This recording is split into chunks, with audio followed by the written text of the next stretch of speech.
નમસ્કાર દર્શક મિત્રો, વડોદરા ટુડે ન્યૂઝમાં આપનું સ્વાગત છે। વડોદરા શહેર એસઓજી ટીમે માંજલપુરના સરસ્વતી કોમ્પ્લેક્સ પાછળથી શંકાસ્પદ હાલતમાં ભાગવા જતા એક ક્રેટા કાર ચાલકનો પીછો કરી વૃદ્ધ રાકેશ શાહ નામના આરોપીને હાઇબ્રિડ ગાંજાના જથ્થા સાથે ઝડપી પાડ્યો છે। પોલીસ તપાસ દરમિયાન કારના હેન્ડરેસ્ટમાંથી વેચાણ અર્થે રાખેલો 21 ગ્રામ હાઇબ્રિડ ગાંજો મળી આવ્યો હતો। પોલીસે આ મામલે ગાંજો, 2 મોબાઈલ, 2 ડિજિટલ વજન કાંટા, વેચાણના રોકડા ₹7300 અને 7 લાખની કાર મળી કુલ ₹7,91,000નો મુદ્દામાલ જપ્ત કર્યો છે। પકડાયેલા આરોપી અને તેને ગાંજો સપ્લાય કરનાર અજાણ્યા ઇસમ વિરુદ્ધ માંજલપુર પોલીસ સ્ટેશન ખાતે NDPS એક્ટ હેઠળ ગુનો નોંધી આગળની કાયદેસરની તપાસ હાથ ધરવામાં આવી છે।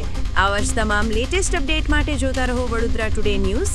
નવું વર્ષ એટલે કે વિક્રમ સંવત 2082ના શરૂઆતથી વડોદરા ટુડે ન્યૂઝ ચેનલના ગુજરાત રાજ્યના તમામ શહેરના, તાલુકા, જિલ્લાના દર્શક મિત્રોને ખાસ વિનંતી કે અમારા વડોદરા ટુડે ન્યૂઝના તમામ સમાચાર જોવા માટે હવે અમારા ફેસબુક, યુટ્યુબ, ઇન્સ્ટાગ્રામના પેજને લાઇક કરો, શેર કરો, સબસ્ક્રાઇબ કરો અને કોઈપણ સમાચાર અને જાહેરાત અને તમારા વિસ્તારમાં કોઈપણ જાતની ગેરકાયદેસર પ્રવૃત્તિઓ ચાલતી હોય અને ભ્રષ્ટાચારની પોલ ખોલવી હોય તો અમારા વોટ્સએપ નંબર 9687328624 અથવા તો 9687906224 પર સંપર્ક કરવા વિનંતી।